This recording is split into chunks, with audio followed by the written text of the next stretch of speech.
Praise the lord. దేవునికి మహిమ కలుగును గాక. ప్రియమైన దేవుని బిడ్డలారా, ఈరోజు మీ మధ్యలో ఒక మంచి మాటను పంచుకోవాలని ఆశపడుతూ ఉన్నాను.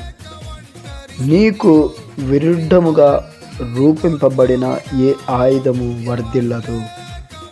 దీని అర్థం ఏమిటంటే, ఈరోజు నీ నిజ జీవితంలో నిన్ను నువ్వు పరీక్షించుకో.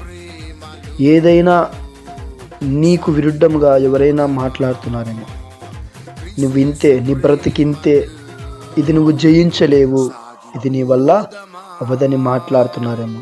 అయితే ఒక విషయాన్ని మీ మధ్యలో చెప్పాలని ఆశపడుతూ ఉన్నాను. దేవునికి ఎంతోమంది విరుద్ధంగా మాట్లాడారు, ఉమ్మి వేశారు, తిట్టారు, హింసించారు.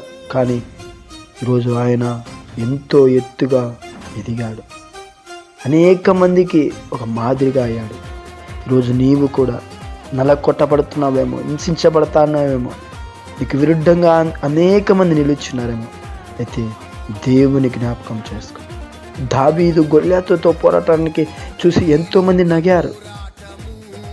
ఓ, నువ్వా అతనితో పోరాడేది అని మాట్లాడారు. అయితే తిరిగి అతను వెళ్ళి అతనితో పోరాడగలిగే శక్తి దేవుడు అతనికి ఇచ్చాడు. ఈరోజు నువ్వు ఎలాంటి వ్యక్తివైనా సరే, ఎలాంటి పరిస్థితిలో ఉన్నా సరే, నీ దేవుని విడిచిపెట్టకు.